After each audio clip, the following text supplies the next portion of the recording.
We're back for our second game of our four-game homestand, looking to take on the Atlanta Hawks tonight. Get right again after our loss against them on Sunday. I'm Eryn Pittsonberger for Hornets.com. That is Matt Rochinski, and this is the HornetsFanshop.com pregame show. It's good to see you, Matt. I haven't seen you since before Thanksgiving. How's everything going? No, we haven't seen each other since the holiday. It's been great. The holiday went well. Everything went well until about Sunday when I had one of the kids diagnosed with walking pneumonia. Always fun to do in the household. And wiped her out a little bit. She thanks everybody for the shout out on the pregame show last Had to give her a shout out. out. We really appreciate it, and she's feeling better, and hopefully we'll be recovering well soon. Gotcha. Well, good. Glad to hear that she's doing well. Yep. Glad to have you back. We missed you on Monday. Yep. We had a great game against the Bucks. It was a 25-point lead, and we kind of trailed in there a little bit, but we were able to close that one out. Give us your assessment from what you saw on TV. It was a little scary, that's for sure. First off, I'll tell you, Chloe was happy because she did let her stay up to watch the end of the game because she didn't have to go to school because she was sick. So they pulled out the win for her, so that was nice. But I was really thrilled to see us come out and play and respond the way we did after the game in Atlanta on Sunday. You really expected this team to want to bounce back after, especially the defensive showing that they put forth against the Hawks, to come out and play as strong as we did against the Milwaukee Bucks, the #1 scoring team in the NBA, came in averaging over 121 points a game. This is a team that can light it up, and we came in and we held them down defensively. That was a huge key to me. To see these guys be able to turn around so quickly without a day of practice, that was an effort situation. That was how hard are these guys going to get after it. There was no other way of going about it, and they came in with the right mindset. I know the fans were really excited to have MKG back in the lineup, as well as Tony Parker. They both bring different pieces that were very much needed on Monday. What did you like to see from MKG in his return? I mean, that energy, there's no doubt. He's just that type of guy. Marvin Williams said it after the game. He's the type of guy who kind of just changes the energy on the court, and it becomes infectious. People want to play at the same level that a guy on the court is playing with, especially when people are taking notice of it. You don't want to get outplayed by a guy.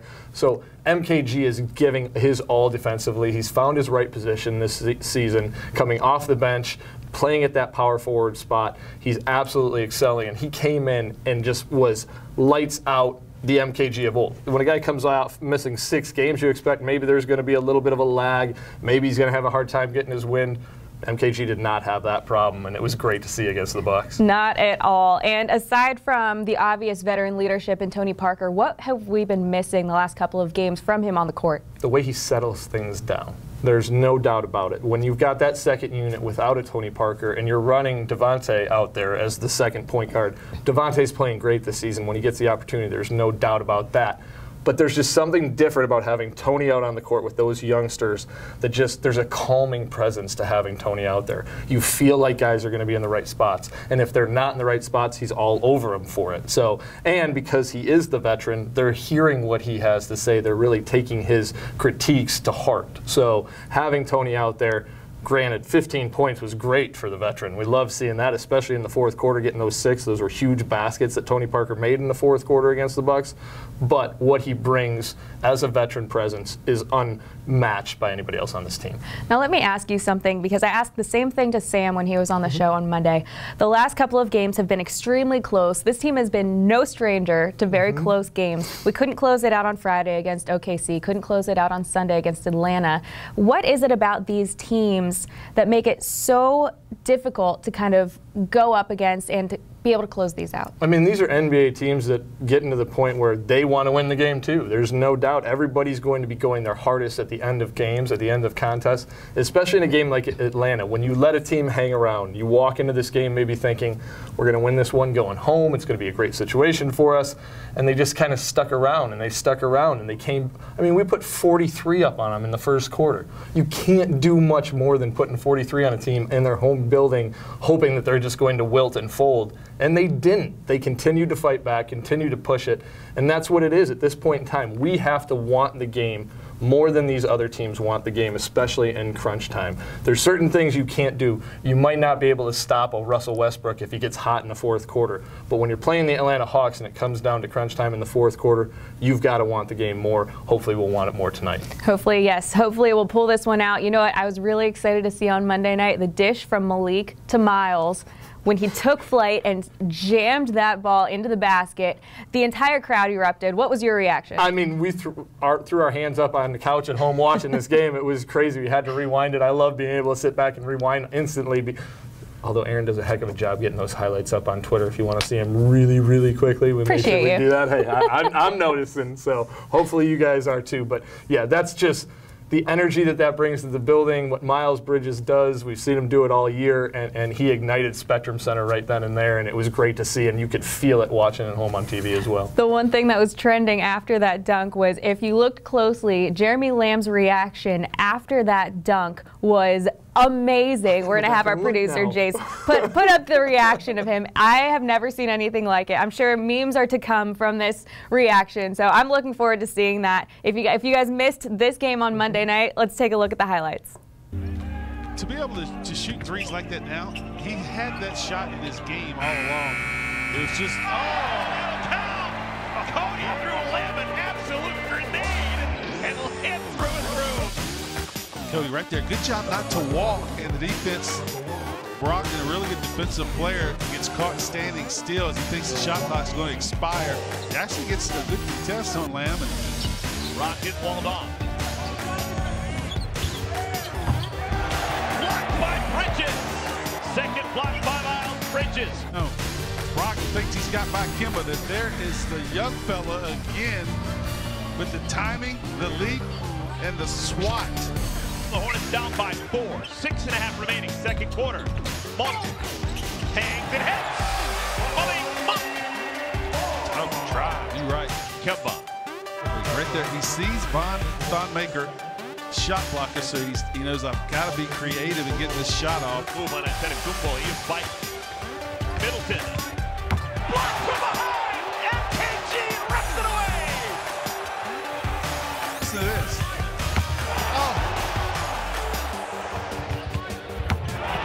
Just wiped it away. Middleton's been in the league 7 years. He should have known better. From the coaching staff and then the players put those adjustments into the game. Maybe conditioning as well. Blocked away. Marvin with the left hand. Marvin here protecting the rim again in Brooklyn. He won the inside where he's around the rim. Oh, fine, Malik. Come on, Bridges. Speaking of around the rim. Miles. Malik's going to drive, and that is a wonderful pass and even better finish. Did he know that Miles was there, or did he just know that someone was going to be there? When you drive, when you see your teammate drive to the basket, you have to. And like we mentioned earlier, tonight is our second game of our 4-game homestand. After tonight, we have Utah Jazz on Friday and the New Orleans Pelicans coming in with a 5 o'clock tip on Sunday. Some nice Western Conference teams coming into town. So let's get right into tonight before we roll into these Friday and Sunday games. But tonight we take on Atlanta. We took them on Sunday, so it's the second time that we're facing them in 4 days. What went right for Atlanta on Sunday, Matt? Points in the paint. This team, Coach said it after the game, that we absolutely got brutalized there, 58-28. When you get outscored by 30 in the paint, you are not playing good defense inside the paint. There's no doubt about that. That can't happen again tonight. We jumped out on this team, got off to a good lead, allowed them to just keep coming back by simply going to the rack and attacking the basket. And there were too many Olay drives, as we like to call them, where a guy missed one, drove past his defender, and there was nobody there to help as well. So we've got to be helping out on defense tonight. Atlanta has a plan. They've seen what worked. They saw what was effective. They're going to do the same thing tonight. That's what's going to happen. John Collins, expect him to continue to get the ball. He was a force inside for them against us last time out and blocked that shot that Kemba Walker took that could have potentially been a winner for us there. So John Collins is one. Who else from Atlanta do we need to pay more attention to tonight? I mean, you got to watch out for guys like DeAndre Bembry. He's a local guy. He has North Carolina ties. And he came out and had probably the game of his season against us last time out with 16 points. Seemed like he couldn't miss from both inside and outside. You've got to watch a guy like that who's probably going to be hyped. He knows he had a great game against us last time. Coming in, he's probably got family in the stands. There's probably going to be people there cheering for him. You know that he's going to be effective. A guy like Trae Young is his rookie season, has been having a tremendous rookie season, going to be up there as a Rookie of the Year candidate. This guy can score from anywhere on the court. We saw against Atlanta. Thankfully, he took a couple shots. I was like, yes, take those shots, because I don't really think those have that great of a chance to go in. We know Trae Young can hit those shots, but you want to force him into tough, contested shots to try and make him work to get his points. He's going to score, but we need to make him work. The guy that we're no stranger to, Jeremy Lin, who was on our team a few years ago, he kind of had a sneaky game on Sunday as well. Yeah, and he's played great against the Hornets so far this year. Had 19 points against us the first time, had 12 against us last time out. Likes to play against his team. But he brings those things to Atlanta that he brought to the Charlotte Hornets back in the day. I mean, he brings that energy off the bench for them. He's a point guard who can score and isn't afraid to have the ball in his hands for the majority of a possession on the shot clock. He's going to get things active. He likes to move around. He's a little water bug out there driving between everybody. It's absolutely insane to watch him play, but he's got a way of sparking his teammates the same way MKG might be a spark for us. He can tend to be a spark for them, but thankfully we got that guy Tony Parker, who hopefully will be able to slow him down a little bit more this time out. Well, actually, now that you mentioned these two guys, let's talk about them. We missed them on Sunday against Atlanta. What are these guys going to bring to the table tonight that's going to make an immediate difference in how we play them? MKG is going to bring that defensive intensity that we need to bring against this Hawks team and make them realize that things were not supposed to be as easy as they were on Sunday. MKG is going to make it a lot more difficult for this Hawks team. And Tony Parker is going to bring that calming influence. Again, when you've got a team like the Hawks who's coming back after you've put up this big lead on them, who's going to get you in the right mindset? Who's going to settle you down? Who's going to get these guys regrouped? Look for Tony Parker to do that. Now, despite the loss on Sunday, one guy who really played really well, I would say, would be our second-year guy, Malik Monk. How do you feel about him? What did you like to see from him? I like to see the fact that Malik wasn't in the rotation against the Oklahoma City Thunder the game prior. Not that he got benched, just didn't fit with what coach was trying to do in that game. Didn't match up well. So he didn't play, and then he comes out the next game and hits 7 threes and has a season high in scoring. That's the kind of effectiveness that Malik Monk can bring to a game, especially in a game like this where you're getting beat on the inside. You need to try and counter that and maybe switch some 3s for 2s. Malik's the type of guy who can do that, and I look for him to get his shot early, get his shot often. If Malik hits that first shot or two, you can watch him go off. That's the thing. He's a little bit streaky right now. Hopefully he gets in a groove early on. Now let me ask you something. Because he didn't play on Friday, not necessarily because he wasn't playing well or he just didn't fit into that lineup, does that still affect his mentality, do you think, going into Sunday's game? I think it does. I think he's sitting there wondering, okay, am I going to play? Number one is the first question. When you realize you're as part of the rotation and you're going to play, as soon as he steps out on the court, that's why I said that first or second shot for a guy like that who's playing minutes that are kind of moving up and down and fluctuating, you want him to find that early confidence. Malik's definitely a big confidence guy. When he gets going out there, he starts throwing up some Trae Young shots from time to time, and you're like, oh my gosh, what are you doing? But if he's confident and he's hitting those shots, we know he can score from anywhere. Given his comfort level and the way that he's progressing as of late, where do you see him later in this season? I think that Malik's really going to kind of grow into this role. I used to think, maybe he was going to take the starting job over on this team. I think his role is going to be the leading scorer coming off the bench, the type of guy who can throw up those 20-point nights and can be in at the end of a game if you need to find some extra offense. We've seen coach run that Malik, Tony Parker, Kemba Walker lineup, or Malik, Tony Parker, and Jeremy Lamb, or something to that fact. So they're running these smaller lineups and not afraid to do it. Malik's going to get more and more run. He needs to find some consistency. If Malik finds consistency night in, night out, the same way Jeremy Lamb took him some time to do that in his career, once he did, he became a great starter in this league for us. If Malik finds that consistency, you'll see him getting more and more minutes that are going to make an impact for this team. Another guy that we've been seeing progress as of late, who we didn't really see earlier in the season, is Frank Kaminsky. What have you been seeing from him? I mean, big props to Frank. I mean, this guy didn't play for the first month of the season or so, approximately a month, and then to be able to come in when Billy went down with the sprained ankle, Frank said it himself, that's not how he wanted to get time, but he knew that's how he was going to get time. This was his chance to really show what he can do, and he's been absolutely tremendous. And the thing that I've loved about Frank Kaminsky, number one, we're seeing a defensive effort from Frank that we haven't seen in years past. He's really trying to defend the basketball and has become a better defender. But he's also incredibly efficient in his time out on the court. He's only seeing 15, 16 minutes, but still scoring 11 points, grabbing 6 rebounds. He's doing the most with the time that he's being given and making a case that maybe he needs more time. All right, well, hopefully we'll see more of that tonight. Let's take a look at Malik and Frank's highlights. Expected this. Frank playing because Billy Hernangomez has a sprained ankle. So some early burn for Frank. Jeremy Lamb up and through. Second three-pointer for Jeremy. Yeah, young kid here had a shirt that gets stuff. I wonder if he's going to wear Friday's got stuff. That was pretty impressive right there. Arias had a huge game a couple of years ago against the Hornets when he was a Piston. Frank off the window, beats the buzzer. Welcome back, Frank Kaminsky. Make me look smarter just by sitting here. It rubs off. Malik Monk, how do you do? Welcome back. Scores and draws the foul. Ball fake right there as a young Trae Young bites on the fake, and Malik saw him coming. He knew he was going to be a bad closeout. Right by him, gets to his spot. Either take it or he'll find another teammate. Frank on top of Adam. Give him a pair. Minus 7-1, but Malik got up higher than Len did. Other end of the floor. Malik, how do you do? 5 quickies from Malik Monk, and Atlanta forced to call timeout. Not going to beat me with that over the top again. And then just creep up the right side, get lost, line it up, knock it down. They start flat and Adams comes and sets a screen mid-post area. Frank Kaminsky, face high. The Hornets down by 4. 6.5 remaining, second quarter. Monk hangs and hits.